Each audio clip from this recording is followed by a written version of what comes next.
नमस्कार। स्वागत है आपका Mahabharat the complete saga season 2 में। पिछली बार हमने वन पर्व में रामोपाख्यान पर्व पर बात की थी। हाँ, जहाँ हमने भगवान राम की कहानी सुनी थी, जिन्हें भी वनवास भेजा गया था और फिर उन्होंने रावण का वध किया। बिल्कुल। आज हम वन पर्व के ही एक और बहुत प्रेरणादायक अध्याय पतिव्रता महोत्सव पर्व की गहराई में उतरेंगे। ये कहानी है सावित्री और सत्यवान की। और ये सिर्फ एक कहानी नहीं, बल्कि एक बड़ा सवाल है। क्या हमारी नियति, हमारी डेस्टिनी पत्थर की लकीर है या उसे बदला जा सकता है? चलिए इसे खोल कर देखते हैं। तो कहानी शुरू होती है मधुर देश के राजा अश्वपति से। एक बहुत ही धर्मी और लोकप्रिय राजा थे, लेकिन उनकी कोई संतान नहीं थी। और संतान पाने के लिए उन्होंने कोई 1-2 साल नहीं, पूरे 18 सालों तक देवी सावित्री की कठोर तपस्या की। और यहाँ तपस्या शब्द को समझना बहुत जरूरी है। ये सिर्फ पूजा पाठ नहीं था। नहीं, ये एक बहुत इंटेंस स्पिरिचुअल प्रैक्टिस थी। राजा अश्वपति सिर्फ एक वारिस, एक हेir नहीं मांग रहे थे। उनकी प्रार्थना एक गुणी, एक तेजस्विनी संतान के लिए थी। एग्जैक्टली। वो क्वालिटी मांग रहे थे, सिर्फ क्वांटिटी नहीं। हाँ, और उनकी इसी तपस्या से खुश होकर देवी सावित्री खुद प्रकट हुई और उन्हें वरदान दिया, पर एक बेटे या नहीं, बल्कि एक तेजस्विनी कन्या का। कुछ समय बाद राजा के घर एक बेटी का जन्म हुआ, जिसका नाम उन्होंने देवी के नाम पर ही सावित्री रखा। वो सचमुच देवी के तेज का ही एक अंश थी। बिल्कुल। और सावित्री इतनी सुंदर, गुणी और तेजस्विनी थी हाँ, कि जब वो बड़ी हुई तो कोई भी राजकुमार उनसे शादी करने की हिम्मत ही नहीं कर पाता था। हाँ, उन्हें देखकर ऐसा लगता था मानो कोई देवी ही धरती पर उतर आई हो। उनका तेज ही इतना था कि लोग उनके सामने खुद को छोटा महसूस करते थे। ये एक बहुत ही दिलचस्प मनोवैज्ञानिक पहलू है। इसे इंटिमिडेशन ऑफ एक्सीलेंस कह सकते हैं। अच्छा। कभी-कभी किसी का व्यक्तित्व इतना प्रभावशाली होता है कि लोग उसके करीब आने से भी डरते हैं। ये एक तरह का रिवर्स इफेक्ट है ना? सही बात है। तो जब सावित्री विवाह योग्य हो गई और कोई भी प्रस्ताव नहीं आया, तब राजा अश्वपति ने एक ऐसा कदम उठाया जो उस जमाने के हिसाब से अनबिलीवेबली प्रोग्रेसिव था। हाँ, उन्होंने सावित्री को खुद अपना पति चुनने की पूरी आजादी दी। और उन्हें अपने मंत्रियों के साथ एक यात्रा पर भेज दिया, ताकि वो अलग-अलग राज्यों और आश्रमों में जाकर अपने लिए एक योग्य वर ढूंढ सके। और देखिए, कहानी की शुरुआत ही चॉइस यानी चुनाव से होती है। हाँ, सावित्री को अपनी नियति को शेप करने का पहला मौका यही मिलता है। अपनी इसी यात्रा के दौरान सावित्री एक शांत घने जंगल के आश्रम में पहुंची और वहीं उनकी मुलाकात हुई सत्यवान से। सत्यवान, जो एक नेत्रहीन और निर्वासित राजा द्युमत्सेन के बेटे थे। हाँ, उनका राज्य छिन चुका था और वो जंगल में तपस्वियों जैसा जीवन जी रहे थे, लेकिन वे बेहद गुणी, सदाचारी और तेजस्वी थे। और सावित्री का चुनाव देखिए, उन्होंने किसी अमीर राजा या राजकुमार को नहीं चुना, नहीं, बल्कि एक ऐसे व्यक्ति को चुना जिसके पास कोई राज्य नहीं था, कोई धन नहीं था, लेकिन जिसके पास चरित्र था। ये उनके अपने वैल्यूज को दिखाता है। बिल्कुल। उन्होंने बाहरी वैभव के बजाय आंतरिक गुणों को महत्व दिया और मनी मन सत्यवान को अपना पति मान लिया। और जब वो महल लौटी तो वहां एक अनएक्सपेक्टेड गेस्ट मौजूद थे, देवर्षि नारद। हाँ, सावित्री ने अपने पिता को अपने फैसले के बारे में बताया कि उन्होंने सत्यवान को अपने पति के रूप में चुन लिया है। और नारद का आगमन महाभारत की कहानियों में हमेशा एक कैटलिस्ट का काम करता है। हाँ, वो हमेशा कोई ना कोई मोड़ ले आते हैं। वो सिर्फ भविष्य बताने वाले मैसेंजर नहीं है, वो घटनाओं को एक दिशा देते हैं और उनकी भविष्यवाणी यहाँ कहानी की नींव रखती है। तो नारद ने पहले तो सत्यवान के गुणों की बहुत प्रशंसा की, कहा कि वो सूर्य के समान तेजस्वी हैं, बृहस्पति जैसे बुद्धिमान, इंद्र जैसे वीर। मतलब सारी अच्छी बातें कह दी ना, लेकिन फिर उन्होंने वो चौंकाने वाली भविष्यवाणी की। नारद ने कहा, सत्यवान में सब कुछ अच्छा है सिवाय एक बात के। और वो एक बात क्या थी? आज से ठीक 1 साल बाद उसकी मृत्यु हो जाएगी। ओहो। ये सुनते ही पूरी सभा में तो जैसे सन्नाटा छा गया। राजा अश्वपति का दिल बैठ गया और उन्होंने सावित्री से बहुत विनती की कि किसी और राजकुमार को चुन लो। एक पिता के लिए ये सुनना कितना भयानक रहा होगा।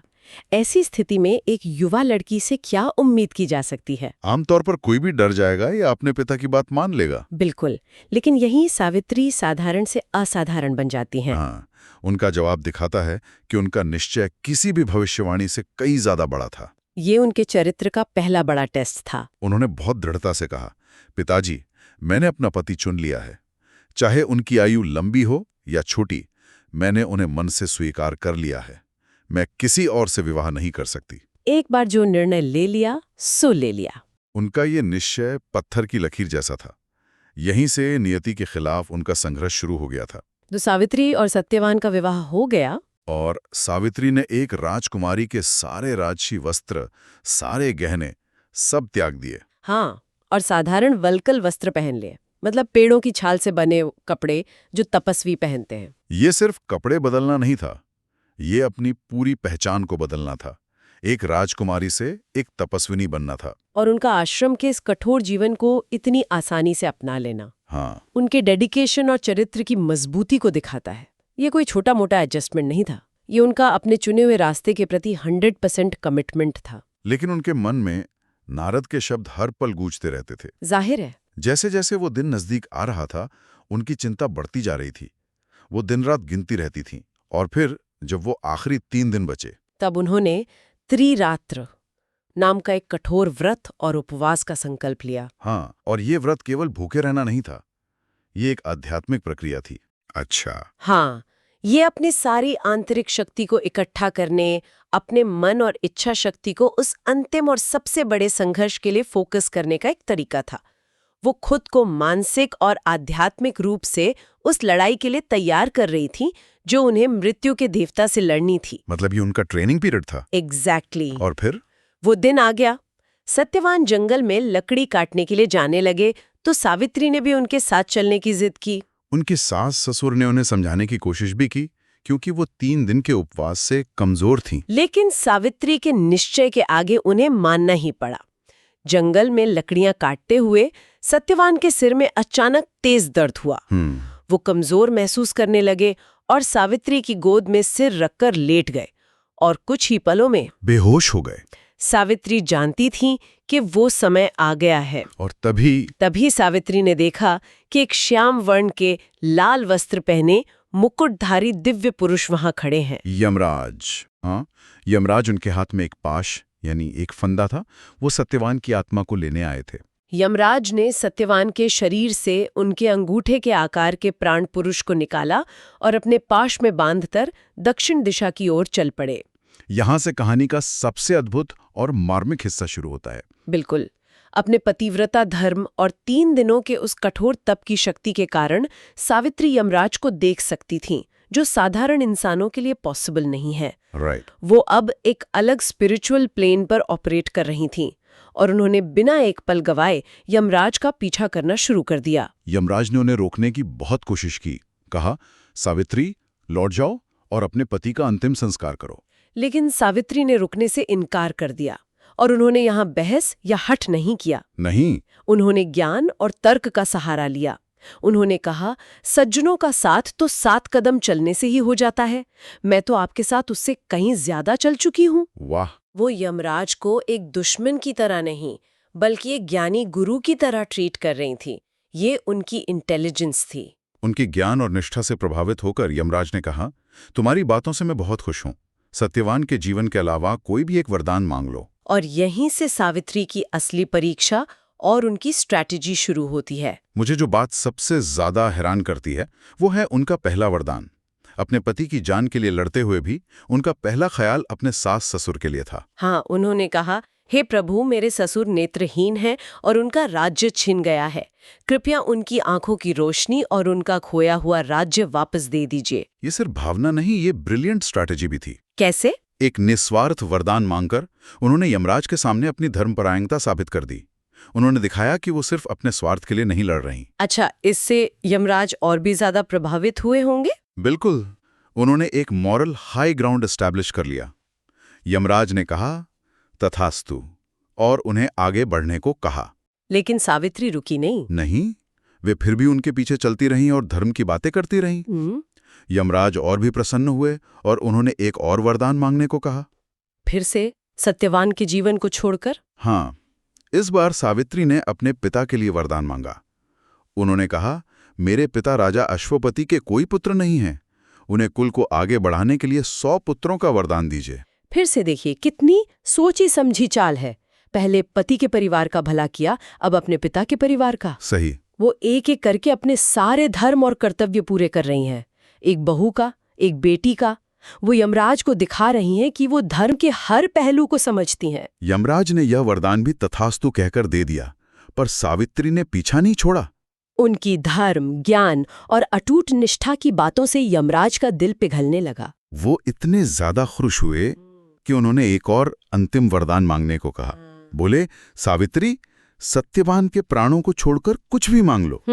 और इस बार सावित्री ने वो दाव चला जिसने इतिहास बदल दिया। बिल्कुल, ये वो मोमेंट है जिसे मास्टर स्ट्रोक कहा जाता है। सावित्री ने बड़ी विनम्रता और चतुराई से कहा, हे प्रभु, यदि आप मुझ पर प्रसन्न हैं, तो मुझे सत्यवान से उत्पन्न होने वाले 100 पुत्रों का वरदान दीजिए। देखिए क्या ब्रिलियंट मूव था, है ना? यमराज अपने ही शब्दों में, अपने ही दिए हुए वचन में बंध गए। सत्यवान से पुत्र प्राप्ति का वरदान देने के लिए उन्हें सत्यवान को जीवन देना ही पड़ता। ये एक ऐसा लॉजिकल ट्रैप था जिससे निकलना स्वयं मृत्यु के देवता के लिए भी नामुमकिन था। सावित्री ने धर्म का ही इस्तेमाल करके एक ऐसा रास्ता बनाया जहां यमराज को अपने ही वचन का पालन करने के लिए सत्यवान को जीवन देना पड़ा। धर्म से बंधे यमराज मुस्कुराए।